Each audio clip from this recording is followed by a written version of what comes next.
Hello people, my name's Jan Silver. For any of those who've just joined me, I'm video logging my journey to and beyond a gastric bypass, which I had 3 weeks ago today. Actually doesn't seem possible. Excuse me having I've got a bit of a frog in my throat today. And I'm still trying to get my calcium supplement down me today. However, I have managed to get my Forcival soluble. I did that straight after breakfast because this is making me feel nauseous. And now I'm just trying to finish this. I will, but it's just a real struggle. So 3 weeks ago today, I had my gastric bypass at the Berkshire Independent, and my bariatric surgeon was Dr. Ramus, which I saw on Monday for my first post-op visit. All going absolutely well. So today I'm not feeling 100% again. It is mainly to do with my bowel situation, which I won't go into too much detail. I think all of you guys by now must know, even if you're looking into surgery, that this having constipation or having bowel issues is going to affect almost all of us at some point during and after surgery. You know, you've changed your diet so drastically that I'm going to skirt over it and say, okay, so I had some issues this morning, which made me feel a bit ill, but I still managed to get on my bike. I came down, had some breakfast, and I've been for a bike ride, which was crazy hard, actually, because I did a different route today. I wanted to take some charity stuff to the surgery and pop it in the box. And I cycled down the A4 and then up to Upper Bucklebury, where my surgery, the Chapel Row surgery is. I'd forgotten quite how steep the hill is going up there, so I did make myself laugh. I did about 3 or 4 pedals and then was like, oh my God, I'm going to have to get off. So I pushed it up the hill. I'm not going to lie and say I tried to cycle it. Doesn't matter how low I put the gears in. There was no way I was getting up that hill on my bike this morning. But, you know, I've put a short video on Instagram, and I take the piss out of myself anyway because, you know, I'm still going up the hill. I'm still struggling. And I think I said, you know, as long as you don't stop, right? And it's true. I carried on and got straight back on my bike. And actually, again, it was really, really good and lovely. And I felt like I've had a good cardio workout. However, really, excuse me. Yeah, I feel I couldn't get warm when I got back. I was obviously hot through exercising, but how annoying. Sorry. I've already started this video once because of this, and I'm it's probably this. So yeah, cycle ride was good, but then I came home, couldn't get warm, so I've actually popped myself back into bed and had a little lay down. I've decided in here obviously is really nice because the sun's shining through the orangery, so this is a good place for me to be, and at some point I'll get out my gym gear and have a shower. I just haven't really got the energy now. I was going to sand down the dresser in the garage today as well. And I did try. I have been out there to have a go. And I thought, actually, I need it moving and it's too heavy for me to move by myself. So my husband's going to have to help me there. So I watched a video today. There's a girl I watch on YouTube called Experiencing Nirvana. And majority of the time she is absolutely hilarious. You know, she has this funny way about her that is just very, very honest, very crystal clear, and the way she says things just has me in stitches. And today the message in her vlog was really important, I think, important to all of us. And she was basically saying how this journey is individual. I've learned that from a very early stage, from watching other people's vlogs and listening to advice from other people. Even, for instance, yesterday or today, I think, somebody on the Facebook page has said, I'm 1 week post-op. Can I take my dressings off and have a shower? Well, I know from watching and myself, and what my surgeon said and what other people have said, everybody's really different. So really, you have to ask your surgeon in the hospital what they advise.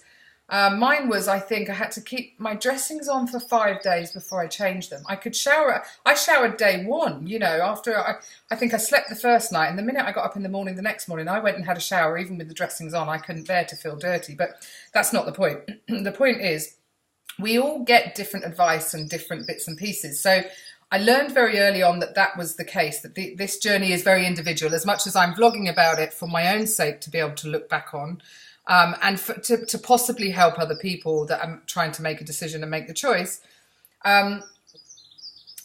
everybody's advice is different. And what Nirvana was trying to say was that everybody's weight loss is different too. And your expectations over watching other people, and it was logic to me, but it might not be to absolutely everybody. And I totally heard what she was trying to say.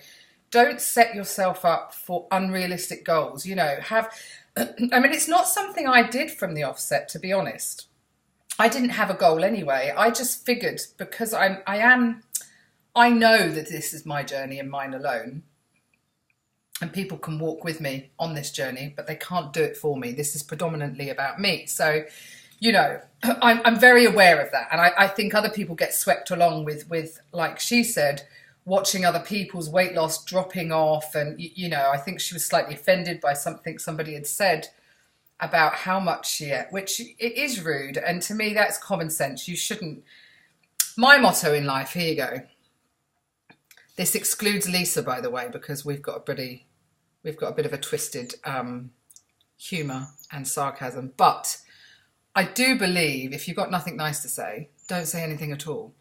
And, you know, so I got that out of her vlog this morning, that, you know, some people had commented, and as harmless as I think they thought, she'd put her plate on how much she'd eaten or something, or what she'd eaten, and somebody had said, well, I can't eat that much. So I get what she's saying. It's not helpful to anybody when somebody says, well, I can only eat a third of that. Well, you know, that's you and that's her. And I'm just saying, I'm just putting it out there. I totally get it. Realistic goals for yourself. It is all about you, or me, myself, and I. This isn't about anybody else, you know.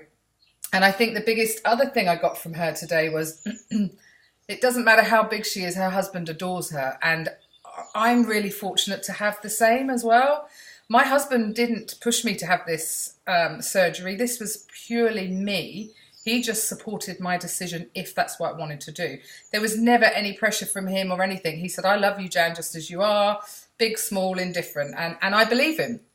So once you get that into your head and you know that this is about you, it's not about anybody else or pleasing anybody else, or, you know, I think for me, the vlog, the Instagram is all about my own personal journey. Whether other people want to look at that and compare, that's fine, but I'm different, you're different. What you can eat is going to be different to what I can eat. I've just had my lunch today, and I'm very aware that yesterday when I had salad for the first time, I was very careful about how much, because while you're testing the water with your new digestive system, I guess, you're scared to have this dumping syndrome, which I've talked about in the past. And I cut up lettuce leaves. I washed them and I cut up lettuce leaves. I had orange pepper and mushroom and some halloumi. And then today, because it went down really well, I thoroughly enjoyed it. Today I did the same, but I had more lettuce, a little bit more pepper. I had the same 2.5 pieces of halloumi, and I added some seeds to it, because I know it's very important to get some seeds and nuts into our diet now that I can tolerate it. And actually, I couldn't eat a whole piece of halloumi. So I'm still working out exactly how much I can eat on a personal level. But I am finding, I think where, you know, we were told during this surgery that your hunger hormone disappears. I'm not 100% sure, although I'm really confused about it, because, you know, come 12 o'clock lunchtime, and I have been out and I've probably done a fair few miles cycle ride today, and I could feel that, you know, in my legs, everything. I could feel I've really worked hard today, even if it was walking the bike up a blinking steep hill. But yeah, I'm just having one of those days, I think, where I'm not 100% sure. I do need to go shopping. We've run out of milk, so I do need to get my bum up and out a bit and do something. And I think generally also when you feel, because I don't feel ill, I just feel a bit drained and like I've had a really good workout today. I think if you can carry on and do stuff, sometimes that's actually a lot better for you. But if you sit down and feel sorry for yourself, that's not as good for you. So I think I need to put my big girl pants on, stop whinging, and get out and go shopping. That's what I need to do. I've got this bag I still haven't taken to the charity shop, which I will do. So anyway, thank you, Nirvana. Your video log today was totally inspirational, I think. And I did hear you. I completely heard what you were saying. I love the way you say it. I wish I could be that funny. I'm just not. But so anybody that's looking at following anybody that's on a weight loss journey through surgery, have a look at Experience in Nirvana. She's great. I think somebody else recommended her to me, and she's got a lot of followers, and I can totally see why.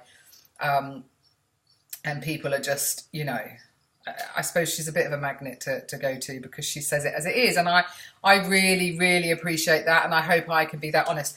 Just quickly, whilst I'm being thinking about it, I downloaded the app that everybody else seems to put on Instagram, which is my, I can't remember actually what the app's called, My Weight, I think. And I actually put in my highest weight from December, let's say Christmas time 2016. And I'm actually quite shocked, because from then until now, don't know whether that's clear enough. Basically, I was, oh, that's in pounds. Now I need to change it. Let's go to kilos, because I know that's a better way of doing it. So at the start of my journey, I think when I saw the dietitian in December at the Berkshire Independent, I was 120 kilograms. I'm now 104.8, which means I've lost 15.2 kilograms. Now that, I am really proud of myself for that. And yes, it's not a conventional diet like everybody else has done, and exercise. As you well know, I've been through surgery. I'm still recovering from that. I'm only 3 weeks from that. And now is my time to dictate my future with healthy eating and exercise, which I'm trying to incorporate slowly into my life. So it's not about a quick fix, people. This isn't a magic trick to have weight loss surgery and you're going to suddenly be, yeah, I'm going to be slim. That'd be great, wouldn't it? So it's going to be a lifelong change in my life. I'm going to have to just do things. Otherwise, I could quite easily go back. But I am really, really, really proud of myself for that loss already. And, you know, I've been on a little bit of a stall lately. And like I said to you, I won't let that get me down. This is my journey, and I know how far I've come from the beginning already. So it's only going to get better and better. Anyway, guys, I've talked to you and nearly finished my calcium supplement.